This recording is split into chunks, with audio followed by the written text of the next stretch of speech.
नमस्कार दोस्तों, जय श्री कृष्ण, राधे राधे। दोस्तों, तुलसी में घर का ऐसा जल भूलकर भी नहीं चढ़ाना चाहिए, पूरा घर कंगाल हो जाएगा, घर में गरीबी आ जाएगी। इसी के साथ हम जानेंगे कि किस दिन महिलाओं को तुलसी माँ को कभी भी गलती से भी जल नहीं देना चाहिए, वरना होता है घोर अनर्थ। माँ तुलसी के साथ ही माँ लक्ष्मी भी हो जाती है क्रोधित। तो पूरी जानकारी के लिए वीडियो में अंत तक जरूर बने रहिए। शास्त्रों के अनुसार जहाँ पर तुलसी का पौधा होता है तो वहाँ पर साक्षात रूप से माँ लक्ष्मी निवास करती है। आपको भी बता दें कि जो व्यक्ति सही तरीके से तुलसी की पूजा पाठ और देखभाल कर लेता है तो सदैव माँ लक्ष्मी उसके घर अपना स्थान बना लेती है। लेकिन तुलसी के कुछ वास्तु नियम को अपना कर ध्यान में अवश्य रखना चाहिए। तो आइए जानते हैं उन वास्तु नियमों के बारे में। पहला, नियमित रूप से तुलसी माता के दर्शन और हाथ जोड़ने से व्यक्ति के सभी पाप खत्म हो जाते हैं। ऐसे में उसके अंदर एक नई ऊर्जा का संचार होता है जो उसे कामयाब बनाती है। दूसरा, शास्त्रों के अनुसार तुलसी माता अगर जिस व्यक्ति पर मेहरबान हो जाए तो वे उस व्यक्ति को रंक से राजा बना देती है। इसलिए जो व्यक्ति माता तुलसी की सच्चे दिल से पूजा पाठ करता है तो उसे इसका फल अवश्य ही प्राप्त होता है। तीसरा, तुलसी के पौधे में प्रतिदिन पूजा पाठ और शाम को दीपक जलाने से व्यक्ति की सभी इच्छाएं पूरी होती है। चौथा, यदि आपका कारोबार कम चलता है या पूरी तरह से ठप हो गया है तो ऐसे में आपको परेशान होने की ज़रूरत नहीं है।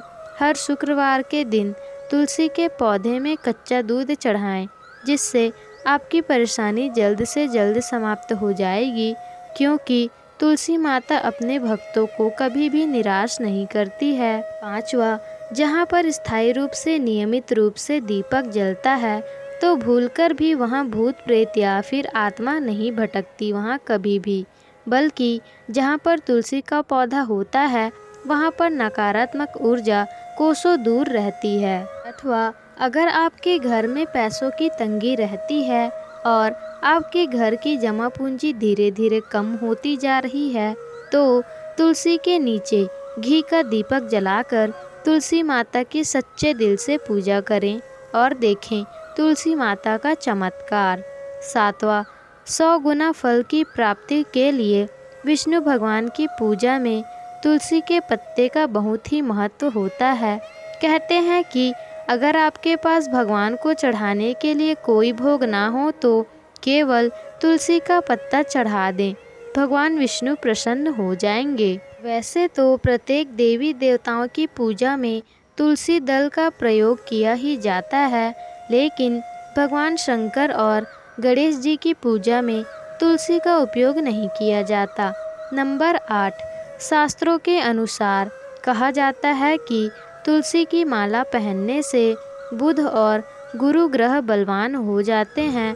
ज्योतिष के अनुसार कहा जाता है कि तुलसी की माला पहनने से सभी प्रकार के सुख मिलते हैं और इससे बुरी नज़र भी नहीं लगती है। साथ ही तन और मन दोनों पवित्र हो जाते हैं। तुलसी की माला पहनने से पहले मंदिर में जाकर श्री हरि भगवान विष्णु की पूजा करनी चाहिए। नंबर 9, जो भी व्यक्ति प्रतिदिन तुलसी के पत्तों का सेवन करता है तो वह भयंकर से भयंकर बीमारियों से बचा रहता है। तुलसी के पत्तों का सेवन अनेक बीमारियों को जड़ से खत्म कर देता है। 10वां, जो व्यक्ति सच्चे दिल से तुलसी विवाह करवाता है तो सभी देवी देवताओं की कृपा उस पर बरसती है। तुलसी माता सदैव उसके साथ रहती है और उसके हर बिगड़े हुए कार्य को पूरा कर देती है। उस व्यक्ति के सारे कार्य सुधर जाते हैं। 11वां, तुलसी को कौन सी दिशा में रखें, आइए जानते हैं। वास्तुशास्त्र के अनुसार तुलसी का पौधा उत्तर दिशा या उत्तर पूर्व दिशा या फिर पूर्व दिशा का चुनाव करना चाहिए। यह सबसे उत्तम है।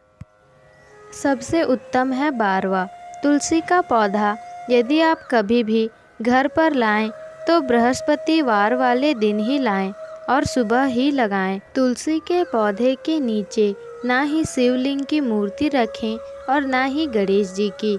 इस बात का अवश्य ही आप ध्यान दें कि तुलसी में गंदा पानी या अशुद्ध जल कभी नहीं चढ़ाया जाना चाहिए। हमेशा साफ और शुद्ध जल का ही प्रयोग करें। इसके अलावा कुछ और भी बातों पर ध्यान देने की आवश्यकता है। दोस्तों, सबसे ज़्यादा महिलाएं सवाल पूछना चाहती हैं कि वे ये हैं कि क्या मासिक धर्म के दौरान तुलसी की पूजा की जा सकती है, तुलसी को जल चढ़ाया जा सकता है। तो चलिए इसके बारे में भी जान लेते हैं। तो दोस्तों, मासिक धर्म के दौरान स्त्रियां अपवित्र होती हैं और कुछ कार्य ऐसे हैं जिन्हें महिलाओं को मासिक धर्म के दौरान नहीं करने चाहिए, क्योंकि इस अवस्था में स्त्रियां अशुद्ध होती हैं तथा ऐसी अवस्था में मंदिर नहीं जाना चाहिए तथा चौराहे पर भी नहीं जाना चाहिए, क्योंकि इससे बुरी नज़र लग सकती है। तथा ऐसे ही पौधों में पानी नहीं देना चाहिए, इससे पौधे सूख जाते हैं और कोई भी धार्मिक कार्य भी नहीं करना चाहिए।